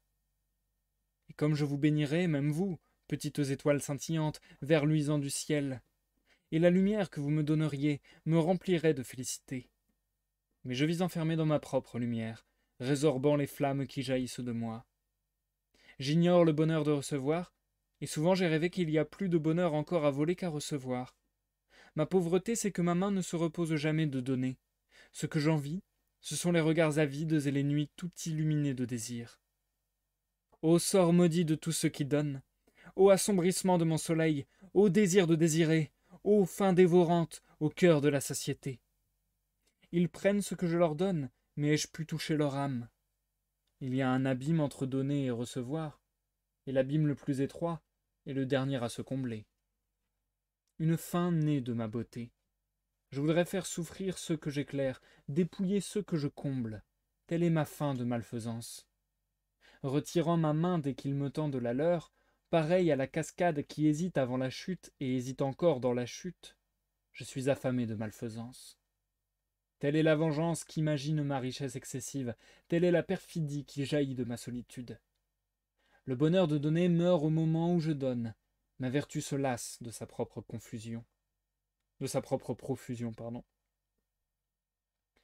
À donner sans cesse, on court le risque de perdre toute pudeur. À force de donner, le cœur et la main finissent par devenir calleux. Mes yeux ne se mouillent plus à voir la honte du quémandeur. Ma main endurcie ne sent plus trembler les mains que je comble. Que sont devenus les pleurs de mes yeux et le velouté de mon cœur? Ô solitude de ce qui donne, ô mutisme de tout ce qui luit. Des soleils innombrables gravitent dans l'espace désert, leur lumière parle à tous les corps ténébreux. Pour moi, elle est muette. Oh, telle est l'inimitié de la lumière envers tout ce qui brille. Inexorable, elle poursuit sa route. Injustes au fond du cœur envers tout ce qui brille, indifférents aux autres soleils, tels gravitent les soleils. Pareils à l'ouragan, les soleils parcourent leur orbite, c'est leur route. Ils n'obéissent qu'à leur vouloir inexorable, c'est leur froideur. Vous seuls, créatures sombres et ténébreuses, tirez de la lumière des astres votre chaleur. Vous seuls buvez le lait et le réconfort aux mamelles de la lumière. Hélas, tout est glace autour de moi. Ma main se brûle au contact de la glace. Hélas, j'ai soif d'éprouver votre soif. Il est nuit. Hélas, pourquoi suis-je lumière, et soif de ténèbres, et solitude? Il est nuit. Voici que de moi jaillit comme une fontaine mon désir d'élever la voix. Il est nuit. Voici que s'élève plus haut la voix des fontaines jaillissantes, et mon âme aussi est fontaine jaillissante. Il est nuit. Voici que s'éveillent tous les chants d'amoureux, et mon âme aussi est un chant d'amoureux. Ainsi parlait Zarathustra.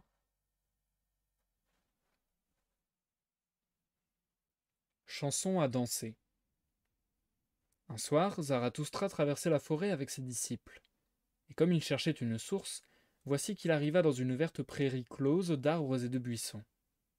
Des jeunes filles y dansaient entre elles. Dès qu'elles eurent reconnu Zarathustra, elles cessèrent leur danse, mais Zarathustra s'approcha d'elles d'un air amical et leur dit ces paroles. « Ne cessez point vos danses, charmantes fillettes. Ce n'est pas un trouble fait au regard mauvais qui vient vers vous, ce n'est pas l'ennemi des jeunes filles. Je suis l'avocat de Dieu auprès du diable. Le diable, c'est l'esprit de pesanteur. Comment, ô légères créatures, serais-je l'ennemi de vos danses divines ou de vos pieds de jeunes filles aux gracieuses chevilles? Certes, je suis une forêt d'arbres sombres et de ténèbres, mais ceux qui n'ont pas peur de mon ombre découvriront des roseraies sous mes cyprès. Et ils y trouveront aussi le petit Dieu que les jeunes filles préfèrent. Il repose auprès de la fontaine, immobile et les yeux clos. En vérité, il s'est endormi en plein jour, le fainéant. Il a dû attraper trop de papillons. Ne m'en veuillez pas, jolie danseuse, si je corrige un peu ce petit Dieu. Il va sans doute crier et pleurer, mais même quand il pleure, il prête à rire. Et c'est les larmes aux yeux qu'il va vous demander de lui accorder une danse, et j'accompagnerai moi-même cette danse d'une chanson.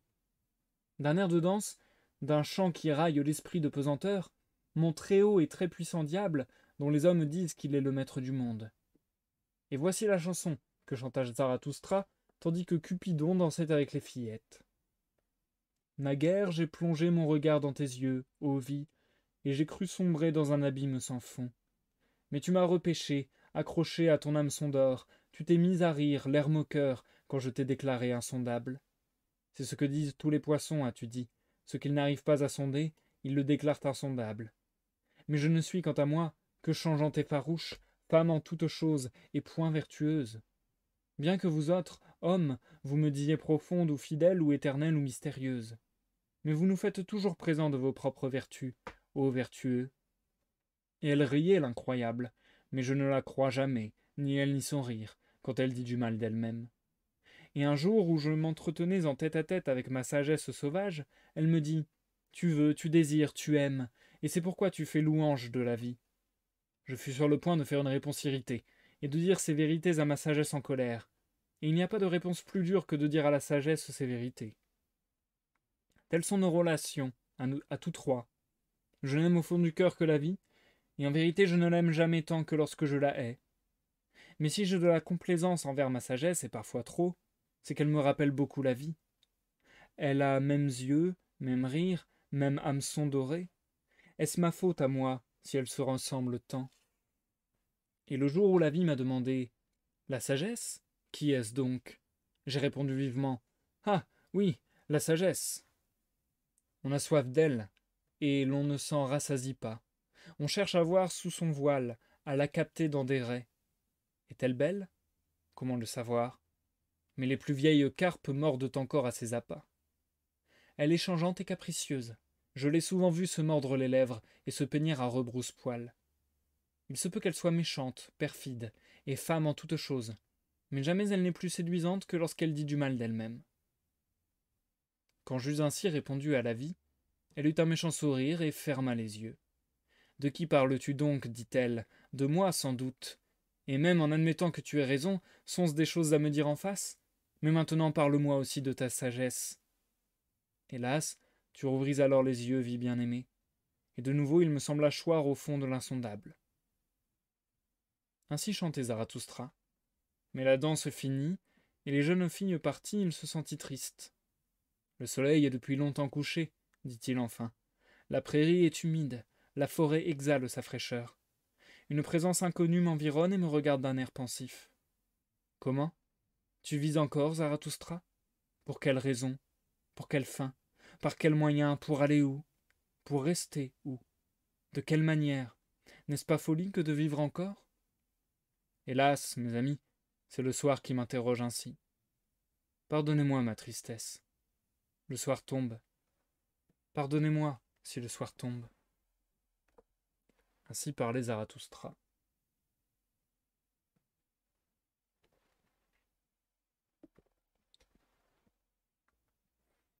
Chant sépulcral. Là-bas c'est l'île des tombeaux, l'île muette. Là-bas sont aussi les sépulcres de ma jeunesse. J'y veux aller porter une vivante couronne de verdure immortelle. Ayant ainsi résolu dans mon cœur, je passai la mer. Ô images et visions de ma jeunesse, regards de l'amour, instant divin, que vous vous êtes tôt évanouis. Je pense à vous aujourd'hui comme à des morts bien-aimés. Vous exhalez vers moi un doux parfum, morts bien-aimés, un parfum qui fond le cœur et fait couler les larmes. En vérité, il émeut et attendrit le cœur du navigateur solitaire. C'est encore moi le plus riche et le plus digne d'envie, moi, de tout le plus solitaire. Car je vous ai possédé, et vous me possédez encore. Quel autre fut plus que moi comblé des pommes rouges tombées de l'arbre? Je suis demeuré le patrimoine et le terreau de votre amour, fleuri à votre mémoire d'une parure bariolée de vertus sauvages, ô mes aimés. Hélas, nous étions faits pour vivre ensemble, étranges et douces merveilles. Vous étiez venus vers moi au-devant de mon désir, non comme des oiseaux effarouchés, mais confiants en l'ami confiant. Certes, vous étiez faits comme moi pour l'affection fidèle, pour des éternités de tendresse. Faut-il à présent que je vous donne un nom qui rappelle que vous fûtes infidèle, lueur divine, instant divin? Je n'ai pas encore appris à vous donner d'autres noms. En vérité, vous êtes mort trop tôt, ô fugitif. Non que vous m'ayez fui ni que je vous ai fui. Nous sommes innocents les uns et les autres de notre mutuelle infidélité. C'est pour me frapper à mort qu'on vous a égorgé, chantre de mes espérances. Oui, c'est contre vous, bien-aimé, que la malignité a toujours décoché ses flèches afin de m'atteindre au cœur. Et elle n'a pas manqué. N'étiez-vous pas mon bien le plus cher?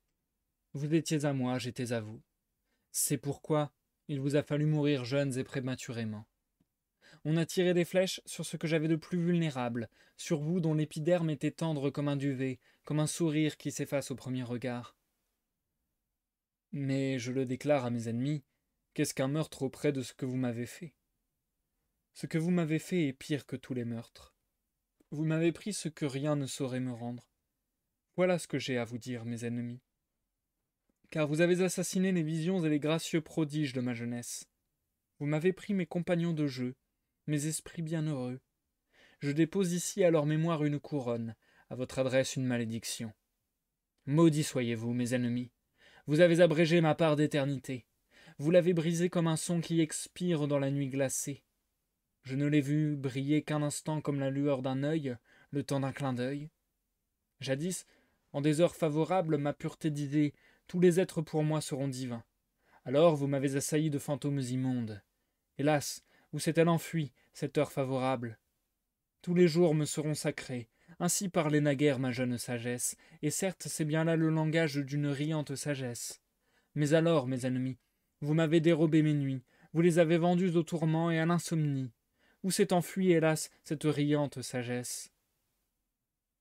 Je réclamais jadis qu'on me donnât des oiseaux d'heureux présages, alors vous avez mis sur mon chemin un monstrueux hibou, un oiseau de mauvais augure. Hélas, où s'est envolé alors mon tendre désir? J'avais jadis fait vœu de renoncer à tout dégoût. Alors vous avez changé mes prochains et mes proches en ulcères purulents. Hélas, qu'est-il advenu de mon plus noble serment? Jadis, je suivais en aveugle des sentiers radieux. Alors vous avez jeté des immondices sur le chemin de l'aveugle, et maintenant le voici dégoûté de son ancien sentier. Et le jour où j'ai accompli ma prouesse la plus difficile, et fêté ma plus haute victoire sur moi-même, vous avez poussé ceux qui m'aimaient à crier que jamais je ne leur avais fait tant de mal. En vérité, c'est toujours ainsi que vous avez agi. Vous avez enfiélé mon miel le plus doux et le zèle de mes meilleures abeilles. Vous avez recommandé à ma charité les mendiants les plus insolents. Vous avez adressé à ma compassion les incurables les plus impudents. Ainsi vous avez blessé mes vertus dans leur foi. Et quand j'offrais en sacrifice mon bien le plus sacré, votre piété se hâtait d'y ajouter ses offrandes les plus grasses, et la fumée de vos graisses étouffait mon trésor sacré. Et le jour où je voulais danser comme jamais encore je n'avais dansé, et par-delà tous les cieux, vous avez circonvenu mon chanteur préféré. Et il a entonné une mélodie effroyable et lugubre. Hélas, il me l'a cornée aux oreilles, comme un corps enroué. Chanteur meurtrier, instrument de la méchanceté des autres, innocent entre tous. Déjà je me préparais pour la plus belle des danses, lorsque tes accents sont venus tuer mes transports. Je ne peux exprimer que par la danse les paraboles des vérités suprêmes, et maintenant ma parabole la plus sublime m'est restée inexprimée dans les membres. Inexprimée, non libérée, ma suprême espérance est restée prisonnière, et j'ai vu s'évanouir toutes les visions qui avaient consolé ma jeunesse. Comment l'ai-je pu supporter? Comment ai-je pu me résigner à de telles blessures, en triompher? Comment mon âme a-t-elle pu ressusciter du fond de ces tombeaux? Certes, je porte en moi une force invulnérable, incoercible, capable de faire éclater les rochers. C'est mon vouloir.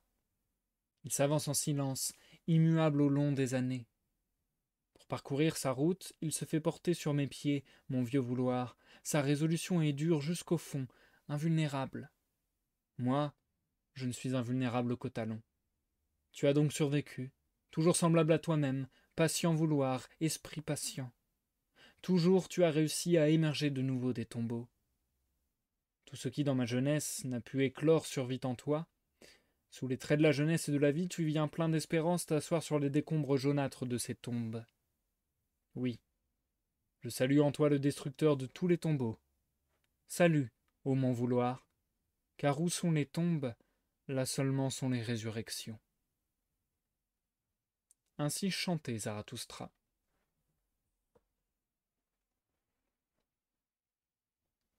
De la victoire sur soi.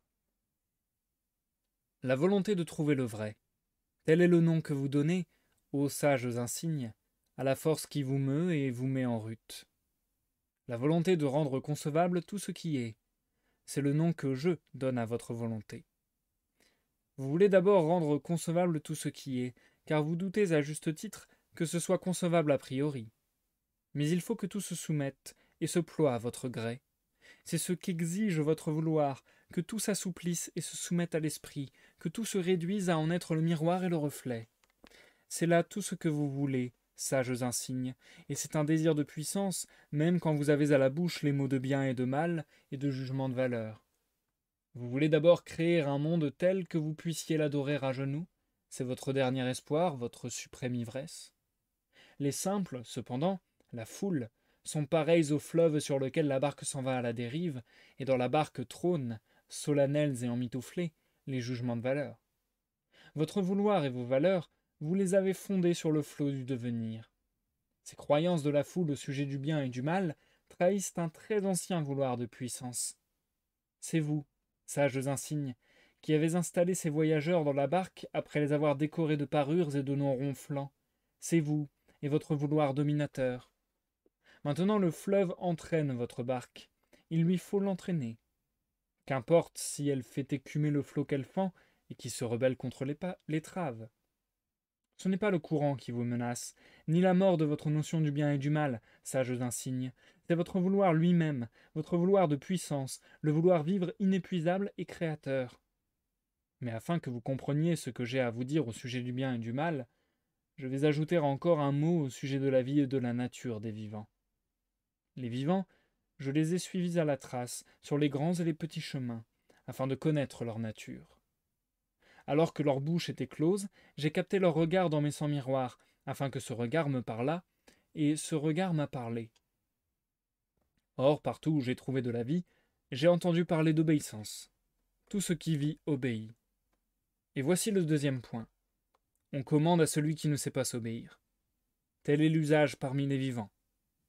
Ce que j'ai appris en troisième lieu, c'est que commander est plus difficile qu'obéir. Non seulement parce que celui qui commande assume la charge de tous ceux qui lui obéissent, et que cette charge risque de l'écraser, mais parce que j'ai reconnu que commander comporte une chance et un risque, et chaque fois qu'il commande, le vivant risque sa vie au jeu. Et même quand c'est à lui-même qu'il commande, il n'échappe pas à l'expiation. Il devient fatalement juge, vengeur et victime de sa propre loi. Comment est-ce possible ? Me demandai-je. Qu'est-ce qui persuade le vivant d'obéir et de commander, et d'obéir même en commandant ? Écoutez à présent mes paroles, sages insignes. Examinez si j'ai bien fouillé la vie jusqu'à l'âme, et jusque dans les derniers replis de son cœur. Où j'ai trouvé de la vie, j'ai trouvé la volonté de dominer, et jusque dans la volonté du serviteur, j'ai trouvé la volonté d'être le maître. Si le faible sert le fort, c'est qu'il y est incliné par sa volonté, qui veut à son tour se rendre maîtresse de plus faible qu'elle. C'est le seul plaisir auquel elle ne puisse renoncer. Et de même que l'inférieur se soumet au supérieur afin d'avoir à son tour le plaisir de régenter le plus infime, de même, le plus grand de tous se dévoue à son tour et risque au jeu sa vie elle-même. Quand le plus grand de tous entre en lice à son tour, il prend sur lui risque et péril, c'est une partie de dés avec la mort. Et sacrifice, et service rendu, et regards amoureux, ce sont encore des manifestations du vouloir de puissance. Par des chemins détournés, le plus faible s'insinue dans la place forte, et gagne jusqu'au cœur du puissant, et là il lui dérobe sa puissance. Et voilà le secret que la vie m'a confié. Vois, m'a-t-elle dit, je suis ce qui est contraint de se surmonter soi-même à l'infini. Que vous appeliez ce besoin instinct génésique, ou instinct de finalité, ou tendance ascensionnelle vers ce qui est plus haut, plus lointain, plus complexe, tout cela revient au même. C'est un seul et même secret. Je périrais plutôt que de renoncer à cette unique aspiration. Et en vérité, quand on voit mourir les êtres et tomber les feuilles, c'est que la vie se sacrifie pour l'amour de la puissance. Pourquoi faut-il que je sois Pourquoi faut-il que je sois lutte et devenir et finalité et contradiction ? Hélas, quiconque devine ma volonté devine aussi combien sont tortueux les chemins qu'il lui faut prendre. J'ai beau créer et aimer ce que je crée, il me faut aussitôt devenir l'ennemi de ma créature et l'adversaire de mon amour. Ainsi le veut mon vouloir. Et toi aussi, chercheur du vrai, tu n'es qu'un des sentiers, une des pistes de mon vouloir. En vérité, ma volonté de puissance marche elle aussi dans les empreintes de ton vouloir de trouver le vrai. Certes, il n'a pas atteint la vérité, celui qui a mis en circulation cette formule, le vouloir vivre. Ce vouloir-là n'existe pas. Car ce qui n'existe pas ne peut pas vouloir exister. Et comment ce qui existe pourrait-il encore vouloir exister? Il n'y a de volonté que dans la vie. Mais cette volonté n'est pas vouloir vivre. En vérité, elle est volonté de dominer. Il y a pour le vivant bien des choses qu'il estime plus haut que la vie elle-même, mais dans cette estime même, ce qui parle, c'est la volonté de dominer. Voilà ce que la vie m'a enseigné naguère. C'est ce qui m'a permis, sages insignes, de résoudre par surcroît l'énigme de vos cœurs. En vérité, je vous le dis, bien et mal, notions immuables, n'ont pas d'existence. Tout travail à se surpasser sans cesse. Vos jugements de valeur et vos théories du bien et du mal sont des moyens d'exercer la puissance. Évaluateur, c'est là l'amour secret dont vos cœurs brillent, frémissent et débordent. Mais il y a une force plus grande qui tire de vos valeurs sa croissance, et un nouveau dépassement qui brise l'œuf et la coquille. Et quiconque a la vocation d'innover en matière de bien et de mal commencera nécessairement par détruire et par briser des valeurs. Ainsi, la pire méchanceté est partie intégrante de la bonté suprême, je veux dire de celle qui crée. Parlons de ces choses, sages insignes, quelque peine que cela vous fasse. Le silence est pire. Les vérités que l'on tait s'enveniment. Et qu'importe si tout ce qui est fragile vient à se briser contre vos vérités. Il y a tant de demeures à construire encore. Ainsi parlait Zarathustra. Et je m'arrête ici pour la lecture de ce soir. On en est à la moitié de la deuxième partie. Et nous passons à l'outro du live.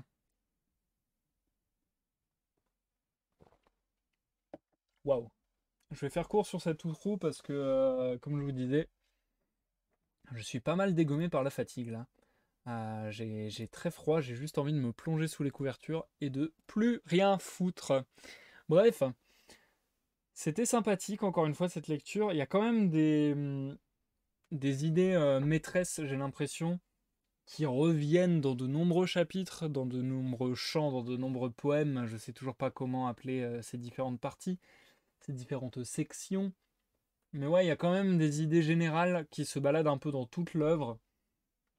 Euh, j'ai l'impression que, par exemple, son discours sur la puissance, c'est quelque chose d'assez central. Son discours sur la puissance et sur l'envie de dominer, etc. J'ai l'impression que c'est quelque chose d'assez central dans la pensée de Nietzsche. Donc voilà, il y a des thèmes comme ça, il y a des thématiques, il y a des sujets qui reviennent sans arrêt, et qui, je pense, sont un peu les clés de compréhension de la grille de lecture nietzschéenne, quoi. De essayer de comprendre les bases de Nietzsche et essayer de comprendre par quel prisme il faut appréhender ces textes si on veut avoir ne serait-ce qu'une infime chance de s'approcher du message qu'il voulait délivrer et de ce qu'il voulait dire exactement. En tout cas, ça reste très intéressant encore une fois. J'ai pas forcément davantage de choses à dire. Et écoutez, vu que je suis fatigué et que vraiment j'ai pas envie de me répéter 1000 fois parce que l'intérêt, ma foi, est assez limité, et bien du coup, je pense que je vais enchaîner. Je pense que je vais enchaîner. Et merci beaucoup, Jumpy, pour ton 30e mois d'abonnement. C'est trop cool, ça fait trop plaisir. Et oui, ça fait long, comme tu dis. C'est dingue, en vrai, 30 mois d'abonnement. C'est fou. Tu dois être l'une de celles qui est abonnée depuis le plus longtemps, je pense. Merci beaucoup. Merci beaucoup. Sur ce, je viens de m'enlever un bouton, parce que c'est des boutons pression, il vient de s'enlever tout seul. Je vais pas finir en striptease à la cam, c'est pas le but. Bien. Ouais, avant de me répéter et de devenir pas intéressant du tout, je vais essayer d'abréger. Je vous souhaite une bonne soirée à toutes et à tous. Merci de m'avoir suivi. Encore merci Jumpy pour ton abonnement, c'est très gentil. Et vous êtes nombreux à être passés faire un petit coucou au début de live, donc merci beaucoup. Euh, Qu'allais-je vous dire? Oui, on a un dernier rendez-vous cette semaine, c'est la veillée. Cette semaine, il y aura normalement. Donc demain, 21 h, minuit minimum, je serai disponible en vocal sur mon Discord. Est-ce qu'il y aura des lives de gaming et tutti quanti? Je ne sais pas, je vous dirai en temps et en heure quand je le saurai. Ce qui est sûr, c'est que le prochain live de gaming, ça sera un peu un live de réglage, je pense, étant donné que ça avait encore quelques bugs la fois passée. Et puis sinon, les lectures reprendront de manière habituelle, de manière, enfin, on va dire, dans une fréquence classique sur ma chaîne à partir de la semaine prochaine, c'est-à-dire les mardis et les vendredis à 21 h. Si tout va bien, encore une fois, je vous mets au courant sur les réseaux. Le programme des lives de la semaine, c'est les lundis sur Facebook, Twitter, Discord et Instagram. Punaise, je suis fatigué, du coup j'espère que j'ai tout dit, mais je ne pense pas m'être trompé. Euh, on est bon. Je pense qu'on est bon, je pense qu'on est bon. Si vous m'avez regardé sur YouTube, j'ai vu que, a priori, la lecture de Ainsi parlait Zarathustra faisait plutôt pas mal de vues sur YouTube par rapport aux- aux autres vidéos que je sors habituellement. Donc, bah, n'hésitez pas à vous exprimer, les potentiels nouveaux arrivants qui sont venus écouter Ainsi parlait Zarathustra. N'hésitez pas à vous exprimer, à laisser un like ou un dislike selon votre appréciation de la lecture, à laisser un commentaire, à vous abonner et tutti quanti. C'est hyper important pour le développement de la chaîne. Et à titre personnel, ça m'aide aussi tout simplement à faire du meilleur contenu, à me développer, à réfléchir à comment faire mieux et ainsi de suite. Bien, allez, c'était le mot de la fin. Je vous dis pour de bon, bonne soirée, bonne nuit et bonne fin de samedi-dimanche parce que du coup c'est vrai que faire un live un samedi c'est pas habituel pour moi. Bref, bonne fin de samedi-dimanche, il reste quasiment plus que le dimanche mais c'est pas grave. Et des bisous, à la prochaine pour une prochaine lecture ou une prochaine session gaming, ça sera l'un ou l'autre a priori. Et bye bye!